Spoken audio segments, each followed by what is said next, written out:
ചങ്ങായിമാർ ഈ ഇലക്ഷന് 8 നിലയെ പൊട്ടിയേശം കുറച്ച് സംഖ്യലുണ്ടല്ല മുസ്ലിങ്ങളാണ് അവരെ പരാജയപ്പെടുത്തിയെന്നും പറ്റി പൊട്ടിക്കരയുന്നുണ്ട്. ഒരു 1.5 പൊട്ടിക്കരച്ചില്. അതായത് ഈ നാട്ടിലെ വോട്ടർമാരായ ജനങ്ങളെല്ലാം അവരെ പരാജയപ്പെടുത്തത് മുസ്ലിങ്ങളാണ്. മുസ്ലിങ്ങൾ മാത്രമാണ് ഈ സംഖ്യകളെ പരാജയപ്പെടുത്തതെന്ന് അവര് പറയുന്നത്. അതിൽ ഏറ്റവും കൂടുതൽ കുറ്റം പറഞ്ഞത് നമ്മളെ മഞ്ചേശ്വരത്ത് 8 നിലയെ പൊട്ടിയ നമ്മൾ ഉള്ളിയാട്ടനല്ലേ ഉള്ളിസുരയാണ് മുസ്ലിങ്ങളാ മൊത്തം കുറ്റം പറയുന്നത്. ഈ ചങ്ങായിന്റെ ഈ ഉള്ളിസുരന്റെ വർത്താനം കേട്ടതൊന്നും കഴിഞ്ഞ 10 തവണയായിട്ട് ഈ ചങ്ങയായിരുന്നു മഞ്ചേശ്വരത്തെ MLA എന്ന്. എന്നിട്ട് ഇപ്രാവശ്യം ആദ്യമായിട്ട് അവിടുത്തെ മുസ്ലിങ്ങളെ ഈ ചങ്ങായി ഇപ്രാവശ്യം ആദ്യമായിട്ടാണ് അവിടെ പരാജയപ്പെടുത്തുന്നതെന്നും ഈ ചങ്ങായിന്റെ വർത്താനം കേട്ടാല്. നമ്മളെ ശോഭേച്ചിയിലെ മഞ്ഞൾ ശോഭേച്ചിന്റെ കൂടെ 10 തെരഞ്ഞെടുപ്പില് മത്സരിച്ച 10 തെരഞ്ഞെടുപ്പിലും 8 നിലയിൽ പൊട്ടിന്നുള്ള ആ റെക്കോർഡ് ഉണ്ടല്ല, ആ റെക്കോർഡ് ഒരുമിച്ച് കൈകാര്യം ചെയ്യുന്ന വട്ടവളിനാണ് ഈ ഉള്ളിസുര. എന്നിട്ടാണ് മഞ്ചേശ്വരത്ത് ഒന്നും കൂടി 8 നിലയിൽ പൊട്ടിയപ്പം ഇമാതിരി മുസ്ലിങ്ങളെ കുറ്റം പറഞ്ഞുകൊണ്ട് വരുന്നത്.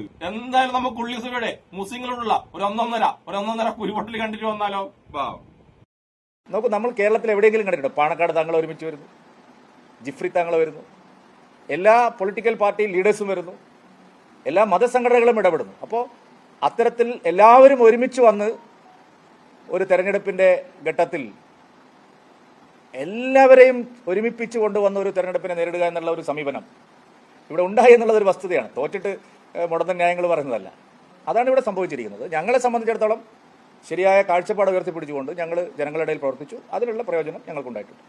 എല്ലാ ഉള്ളി സുരേന്ദ്ര തോറ്റിട്ട് മുടന്തൻ ന്യായീകരണങ്ങൾ നടത്തുന്നില്ലെന്ന് പറഞ്ഞാല് ഇതിന് പിന്നെ എന്ത് ന്യായീകരണം എന്നാ പറയാ? സത്യം പറഞ്ഞ ഉള്ളി സുരേട്ട, നിങ്ങൾക്ക് തോറ്റതിനാണ് വിഷമം, അല്ലാണ്ട് പാണക്കാട് തങ്ങള് അവിടെ വന്നതിനാണ് പ്രശ്നം. എന്തിനാണ് പ്രശ്നം? എന്റെ ഉള്ളിയേട്ട മുസ്ലിം ലീഗല്ലേ അവിടെ മത്സരിക്കുന്നത്. അപ്പോ അതുമായി ബന്ധപ്പെട്ടുള്ള നേതാക്കന്മാർ അവിടെ വരുന്നത് സ്വാഭാവികല്ലേ? അങ്ങനെ മുസ്ലിം ലീഗിന്റെ നേതാക്കന്മാർ അവിടെ വന്നത് കൊണ്ട് മാത്രമാണോ നിങ്ങൾ പൊട്ടിയത്? എല്ലാ ഉള്ളി സുരേട്ട, ഇതുവരെ ഇല്ലാത്ത രീതിയിലിട്ടല്ല നിങ്ങൾ BJP-ക്കാർ പച്ച വർഗീയത കേരളം മൊത്തം പറഞ്ഞ്, പ്രത്യേകിച്ച് മഞ്ചേശ്വരത്ത് നിങ്ങൾ പറഞ്ഞു. അതുകൊണ്ടാണ് നിങ്ങൾ അവിടെ 8 നിലയിൽ പൊട്ടിയത്. അതായത് മഞ്ചേശ്വരത്തുള്ള നല്ലവരായ വോട്ടർമാരില്ലേ, അവരെല്ലാം കൂടി, അതിൽ മുസ്ലിങ്ങളുണ്ട്, ക്രിസ്ത്യാനികളുണ്ട്, ഹിന്ദുക്കളുണ്ട്, അവരെല്ലാരും കൂടി നിങ്ങൾക്ക് എതിരായി വോട്ട് ചെയ്ത് നിങ്ങൾ 8 നിലയിൽ പൊട്ടി. അതിന് നിങ്ങൾ മുസ്ലിങ്ങൾ വോട്ട് തിരിച്ച്, മുസ്ലിങ്ങൾ വോട്ട് മറിച്ച് എന്നൊക്കെ പറഞ്ഞിട്ട് എന്ത് കാര്യമാണ്? എന്റെ ഉള്ളിൽ സുരട്ട, തോറ്റ് കഴിഞ്ഞാൽ തോറ്റിന്ന് സമ്മതിക്ക്. അതിനുള്ള ഉളുപ്പെങ്കം കാണിക്കട്ടാ. നിങ്ങളുടെ ഡയലോഗെല്ലാം കേൾക്കുമ്പോൾ ആൾക്കാർ വിചാരിക്കും പത്തോട്ടം തുടർച്ചയായിട്ട് MLA ആയി നിങ്ങൾ ആദ്യമായിട്ട് അവിടെ പൊട്ടിയതാന്ന്. നിങ്ങൾ ണ്ടല്ല പത്താമത്തെ പൊട്ടലാന്നുള്ള കാര്യമുണ്ടല്ല,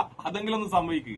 ഇനി ഉള്ളി സുരേട്ട, നിങ്ങളടക്കമുള്ള BJP-ക്കാർ ഈ ഇലക്ഷന് എല്ലായിടത്തും അടിച്ചിറക്കിയ ഒരു പച്ചക്കള്ളാണ്. മുസ്ലിം ഭൂരിപക്ഷമുള്ള സ്ഥലത്ത് മുസ്ലിം സ്ഥാനാർത്ഥികൾ മാത്രമേ വിജയിക്കൂ, അവിടെ ഹിന്ദുവോ ക്രൈസ്തവനോ ഒരിക്കലും വിജയിക്കില്ലെന്നുള്ള പച്ചക്കള്ളം. ഈ ഒരു സമൂഹത്തില നിങ്ങൾ ഈ ഇലക്ഷന് എല്ലായിടത്തും അടിച്ചിറക്കിയിട്ടുണ്ട് എന്റെ ഉള്ളി സുരേട്ട.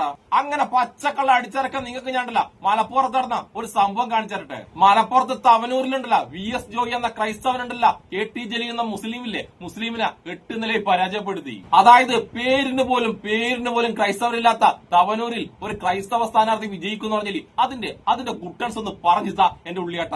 അതും നിങ്ങളെപ്പോലെ സ്ഥിരമായി തോൽക്കാറുള്ള ഒരാളെയല്ല KS ജോയി അവിടെ പരാജയപ്പെടുത്തത്. നിലവിലെ MLA ആയ മുൻ മന്ത്രിയായ KT ജലീലിനെയാണ് അവിടെ പരാജയപ്പെടുത്തിയത്. കഴിഞ്ഞിട്ടില്ല ഉള്ളിയാട്ട, ഇനിയുണ്ടല്ല തൃക്കരിപ്പൂര് നിങ്ങളെ വർഗ ശത്രുവായ സന്ദീപ് വാര്യരും വല്ലാണ്ട് അങ്ങ് വിജയിച്ച്. അദ്ദേഹം ഉണ്ടല്ല തൃക്കരിപ്പൂരും പരാജയപ്പെടുത്തത് ഒരു മുസ്ലിം സ്ഥാനാർത്ഥിയായിരുന്നു, മുസ്തഫ എന്ന മുസ്ലിം സ്ഥാനാർത്ഥിയെ. അങ്ങനെ നിങ്ങൾ പറഞ്ഞതുപോലെ മുസ്ലിം ഭൂരിപക്ഷമുള്ള സ്ഥലങ്ങളിലുണ്ടല്ല മുസ്ലിങ്ങൾ മാത്രമാണ് വിജയിക്കെങ്കിൽ ഇവർ രണ്ടാളും എങ്ങനെയാണ് വിജയിച്ചത്? ഒന്ന് പറഞ്ഞു തരൂ എന്റെ ഉള്ളിയാട്ട.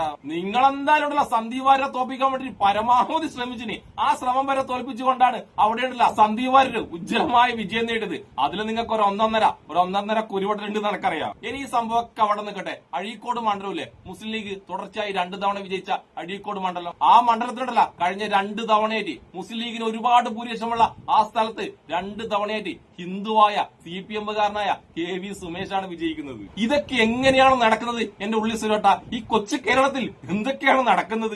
ഇനി ഇതൊക്കെ അവിടെ നിൽക്കട്ടെ ഉള്ളി സുരേട്ട, മറ്റുള്ളവരുടെ കാര്യമൊക്കെ അവിടെ നിൽക്കട്ടെ. നമുക്കല്ല ഉള്ളി സുരേട്ടന്റെ കാര്യം തന്നെ എടുക്കാം. അതായത് ശബരിമല പ്രക്ഷോഭ കാലത്ത് പല ഉടായ്പം കാണിച്ച ഉള്ളി സുരേട്ടനുണ്ടല്ല ഒരു വലിയ ഉടായ്പായിരുന്നു. ഒരേ സമയം 2 സ്ഥലത്ത് മത്സരിക്കുക എന്നുള്ള ഒരു വലിയ ഉടായ്പ്.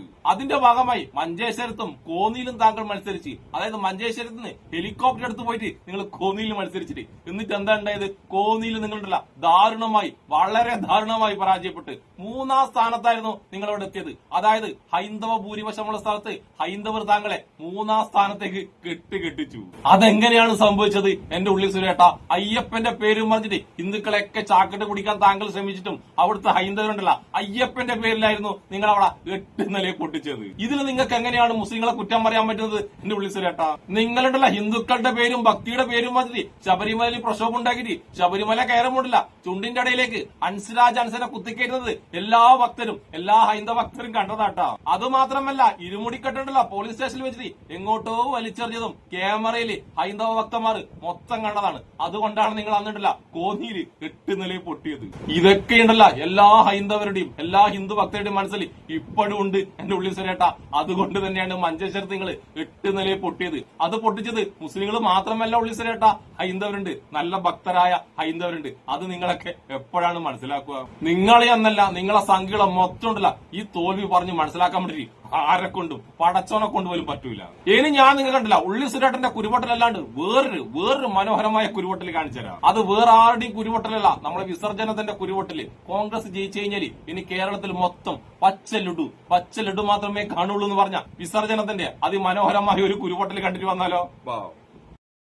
ഉപമുഖ്യമന്ത്രി സ്ഥാനത്തിന് വേണ്ടിയുള്ള സമ്മർദ്ദം ശക്തമാക്കുകയാണ് മുസ്ലിം ലീഗ്. ഈ നിയമസഭാ തെരഞ്ഞെടുപ്പിൽ കോൺഗ്രസിന്റെയും UDFന്റെയും വിജയത്തിന് കാരണം മുസ്ലിം ധ്രുവീകരണമാണ് എന്ന നിലപാട് ഉയർത്തിപ്പിടിച്ചുകൊണ്ടാണ് ഉപമുഖ്യമന്ത്രി സ്ഥാനവും പ്രധാനപ്പെട്ട വകുപ്പുകളും തങ്ങൾക്ക് വേണം എന്ന സമ്മർദ്ദം മുസ്ലിം ലീഗ് UDFൽ ശക്തമാക്കുന്നത്. ഇത് കോൺഗ്രസ് ഉൾപ്പെടെയുള്ള പാർട്ടികൾക്ക് വലിയ തലവേദന സൃഷ്ടിക്കുമെന്ന കാര്യത്തിൽ സംശയമില്ല. മിഥുൻ അയ്യപ്പനാണ് വിശദാംശങ്ങളുമായി ചേരുന്നത്. മിഥുൻ, മുസ്ലിം ലീഗ് നേരത്തെ തന്നെ നിലപാട് വ്യക്തമാക്കിയിരുന്നു. ഈ നിയമസഭാ തെരഞ്ഞെടുപ്പിലെ വിജയത്തിന്റെ കാരണം മുസ്ലിം സംഘടനകളുടെ പിന്തുണ UDFന് കിട്ടിയതാണ് എന്ന് ലീഗ് പറയുകയാണ്. അങ്ങനെയെങ്കിൽ അബൂഖാദർ കുട്ടിനോഹയ്ക്ക് ശേഷം മറ്റൊരു മുസ്ലിം ലീഗ് നേതാവ് കേരളത്തിന്റെ ഉപമുഖ്യമന്ത്രിയാകും. അങ്ങനെയെങ്കിൽ കേരളത്തിന്റെ രാഷ്ട്രീയ സാമൂഹിക അന്തരീക്ഷത്തിന് അത് വലിയ തോതിൽ ദോഷം ചെയ്യുകയും ചെയ്യുമല്ലോ. അപ്പോൾ ലീഗ് ഇപ്പോൾ എന്തൊക്കെ വേണമെന്നാണ് ആവശ്യപ്പെടുന്നത് UDFനകത്ത്?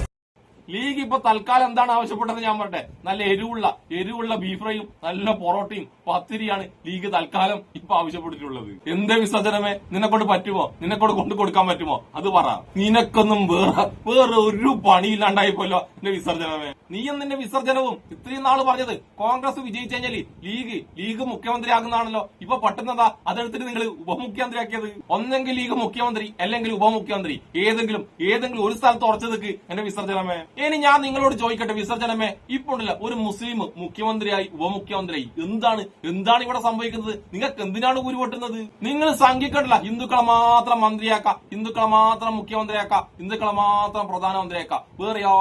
വേറെ ഏതെങ്കിലും മുസ്ലിം സംഘടന വന്നിട്ട് മുസ്ലിമിനെ മന്ത്രിയാക്കണമെന്നോ മുഖ്യമന്ത്രിയാക്കണമെന്നോ പറയുമ്പോഴത്തേക്ക് നിങ്ങളെ സംഖ്യക്ക് അങ്ങ് കുരുവട്ടും, 1.5 കുരുവട്ടിലും. നിങ്ങൾക്ക് അങ്ങനെ കുരുവട്ടാൻ വേണ്ടിട്ട് എന്ത് യോഗ്യത, എന്ത് ഉണ്ടംബരി യോഗ്യത ഉള്ളത്? തൽക്കാലം നിങ്ങൾ സംഖ്യയിട്ടില്ല, കിട്ടിയ 3 കുരുവട്ടിയ സീറ്റില്ലേ, ആ 3 സീറ്റും കൊണ്ട് നിയമസഭയിൽ എവിടെയെങ്കിലും ഇരുന്നിട്ട് അനങ്ങാണ്ട് കുരു പൊട്ടിച്ചോ. അതേ നിങ്ങളെ കൊണ്ട് പറ്റൂ. അതായത് ഇനി 5 വർഷം കഴിഞ്ഞാൽ ഈ തെറ്റുപറ്റിയ 3 മണ്ഡലം ഉണ്ടല്ല, അവർ തന്നെ ആ 3 കുരുവിനെയും ആദ്യം പൊട്ടിച്ചോളൂ. അതുവരെ ഉണ്ടല്ല നിങ്ങൾ ഇങ്ങനെ പച്ച വർഗീയത തോന്നും പോലെ പച്ച വർഗീയത ഇങ്ങനെ പറഞ്ഞു നടന്നോ. ഇനിയിപ്പോ എന്തായാലും അങ്ങോട്ട് ഓരോ ദിവസവും സംഖ്യയുടെ ഇമാതിരി കുരുവട്ടലുണ്ടല്ല കണ്ടോണ്ടിരിക്കണ്ടല്ലോ. രാവിലെ തുടങ്ങി രാത്രി വരെ ഇമാതിരി കുരുവട്ടലായിരിക്കും സംഖ്യക്ക് ഉണ്ടാവുക. നമുക്ക് ഈ സംഖ്യയുടെ കുരുവട്ടൽ കണ്ടിട്ടുണ്ടല്ല ഇങ്ങനെ ചീരിച്ച് പണ്ടരടങ്ങാം. അപ്പൊ എന്തായാലും എല്ലാ ഇലക്ഷനിലും പോലെ ഈ ഇലക്ഷനിലും 8 നിലയിൽ പൊട്ടി ചീഞ്ഞു നാറിയ എന്റെ ഉള്ളി സുരേട്ടനും എന്നെ ഇഷ്ടപ്പെടുന്ന എല്ലാവർക്കും എന്റെ ഒരു നല്ല സുലാൻ.